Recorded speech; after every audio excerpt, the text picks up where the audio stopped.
Hi అండి, అందరికీ నమస్తే. నేను మీ మధు. మన మధుస్ కిచెన్కి స్వాగతం. ఈరోజు మన కిచెన్లో దాల్ పక్వాన్ని ఎలా చేసుకోవాలో తెలుసుకుందాం. ఇది ఈవినింగ్ స్నాక్స్కి చాలా బాగుంటుందండి. పిల్లలు కూడా ఇష్టంగా తింటారు. ఇందుకు ముందుగా గోధుమ పిండి తీసుకుని అందులో వాము, సాల్టు, నెయ్యి ఇవన్నీ కలిపి పూరీ పిండిలా కలిపి పక్కన పెట్టుకోవాలి. ఇప్పుడు మొదటగా గ్రీన్ చట్నీ ఎలా చేయాలో తెలుసుకుందాం. ఒక మిక్సీ జార్ తీసుకుని అందులో ఒక గుప్పెడు పుదీనా, ఒక గుప్పెడు కొత్తిమీర, పచ్చిమిర్చి 3, చిన్న అల్లం ముక్క, పావు చెక్క నిమ్మకాయ, ఉప్పు, పుట్నాల పప్పు ఇవన్నీ వేసుకుని డైరెక్ట్గా మనం మిక్సీ పట్టుకోవడమే. టేస్ట్ చూసుకుని పక్కన పెట్టుకోవాలి. చాలా సింపుల్ అండి. ఇలా చేస్తే గ్రీన్ చట్నీ రెడీ. ఇప్పుడు ఇందులోనే మరొక చట్నీ, స్వీట్ చట్నీ. ఈ స్వీట్ చట్నీ ఎలా చేయాలంటే, ఒక పాన్ పెట్టుకుని అందులో చింతపండు, ఒక కప్పు చింతపండు రసం తీసుకోవాలి. అందులోని 2 స్పూన్స్ సోంపు, సరిపడా సాల్టు, అలాగే 2 స్పూన్స్ బెల్లం, 1 స్పూన్ కారం ఇవన్నీ వేసుకుని కొంచెం మరిగించాలి. చాలా సింపుల్ అండి. మనం ఆయిల్ లాంటివి ఏమీ వేయము. చూడండి ఎలా మరుగుతుందో. ఇలా అంతా మరిగిన తరువాత బాగా కలపాలి. మనం కలుపుతూ ఉంటే అడుగంటకుండా ఆ బెల్లం అనేది కరిగి చింతపండు రసం కూడా గుజ్జులాగా వస్తుంది. అలాగే అందులో కావాలనుకుంటే ఖర్జూరం కూడా వేసుకోవచ్చు, లేదంటే అవసరం లేదు, అది మీ ఆప్షనల్. చూడండి ఇలా ఉండంగానే మనం కొంచెం పలుచగా ఉండంగానే స్టవ్ ఆఫ్ చేసుకోవాలి. ఎందుకంటే చల్లారిన తర్వాత కొంచెం గట్టిపడుతుంది. ఇది స్వీట్ చట్నీ అయితే చాలా బాగుంటుందండి. కాంబినేషన్ అయితే సూపర్ ఉంటుంది.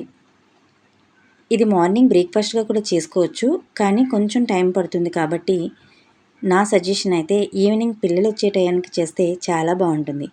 ఎప్పుడూ పానీపూరి కాదు, అప్పుడప్పుడు ఇలా చేసుకోవాలి. ఇప్పుడు మరొక పాన్ తీసుకుని అందులో 2 స్పూన్స్ ఆయిల్ వేయాలి. ఇప్పుడు అందులో ఆయిల్ వేడెక్కిన తర్వాత 1 టీ స్పూన్ జీలకర్ర, అలాగే ఒక 2 పచ్చిమిరపకాయలు సన్నగా కట్ చేసుకొని వేసుకోవాలి. ఇవి బాగా వేగిన తరువాత స్టవ్ ఆఫ్ చేసుకుని అందులోనే కారం కూడా వేసి కలపాలి. ఇప్పుడు ఇందులోనే 1 టీ స్పూన్ గరం మసాలా వేసుకుని మరొకసారి మొత్తం అంతా కూడా కలపాలి. ఇప్పుడు ఇందులోనే పచ్చిశనగపప్పు, అరకప్పు పచ్చిశనగపప్పు ముందు రోజు రాత్రి కానీ లేదా ఒక 4 గంటల ముందు కానీ నానబెట్టుకుని వాటిని ఉడకపెట్టుకుని మనం మెత్తగా చేసుకోవాలి. ఇది మరీ మెత్తగా కాదండి, కొంచెం పలుకులుగా ఉండేలా చేసుకుని ఆ మిశ్రమంలో మనం కలిపేసుకోవాలి. అంతేనండి. ఇప్పుడు దీన్ని పక్కన ఒక బౌల్ తీసుకుని అందులో మనం తయారు చేసుకున్న మిశ్రమాన్ని వేసుకుని ఒక ఉల్లిపాయ చిన్న చిన్న చాప్స్గా కట్ చేసి కొత్తిమీర వేసుకొని పక్కన పెట్టుకోవాలి.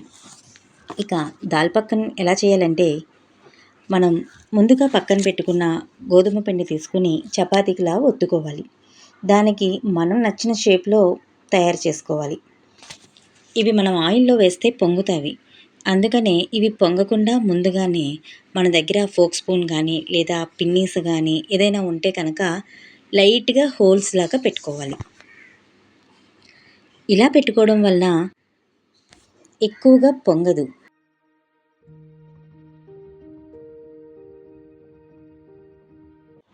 ఇప్పుడు వీటిని మనం ఆయిల్లో డీప్ ఫ్రై చేసుకోవాలి. ఈ డీప్ ఫ్రై చేసుకోవడం వలన మనకి ఇది మామూలుగా అయితే హోల్స్ పెట్టకపోతే పూరీలాగా పొంగుతుంది. మనం ఫోక్ స్పూన్తో ప్రెస్ చేసాం కాబట్టి ఇది పొంగదు. ఇలా మనకి ఎన్ని కావాలంటే అన్ని దాల్ పక్వాన్ చేసుకోవచ్చండి.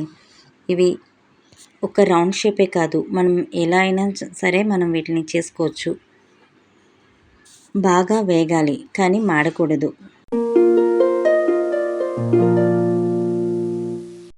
బాగా వేగిన తర్వాత మనం పక్కకు తీసుకోవాలి. మీకు ఇందుకు కావాల్సిన ఇంగ్రీడియంట్స్ అన్నీ కూడా నేను కింద డిస్క్రిప్షన్లో ఇస్తానండి. అంతేనండి, మన దాల్ పక్వాన్ రెడీ అయిపోయింది. ఇప్పుడు ఇది ఎలా సర్వ్ చేయాలంటే, ఒక దాల్ పక్వాన్ తీసుకుని అందులో పచ్చిశనగ మిశ్రమాన్ని 1 స్పూన్ వేయాలి. అందులోనే స్వీట్ చట్నీ, గ్రీన్ చట్నీ కూడా వేసి సర్వ్ చేసుకోవాలి. చాలా టేస్టీగా ఉంటుందండి. పిల్లలైతే చాలా ఇష్టంగా తింటారు. పానీపూరియే కదా అనుకుంటారు, కానీ దానికి దీనికి చాలా డిఫరెంట్ ఉంటుంది. ఒక్కసారి ట్రై చేయండి. పిల్లలు కూడా చాలా ఇష్టంగా తింటారు.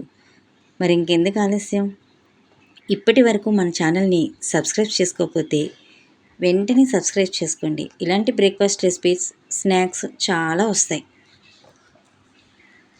వేడివేడిగా సాయంత్రం పూట ఈ దాల్ పక్వాన్ తింటే సూపర్గా ఉంటుందండి. మీకు కనుక మన వీడియో నచ్చితే లైక్ చేయండి, షేర్ చేయండి, సబ్స్క్రైబ్ చేయండి. అలాగే మన కొత్త ఛానల్ మధుస్ వరల్డ్ని కూడా సబ్స్క్రైబ్ చేసుకోండి. Thank you. మీ మధు.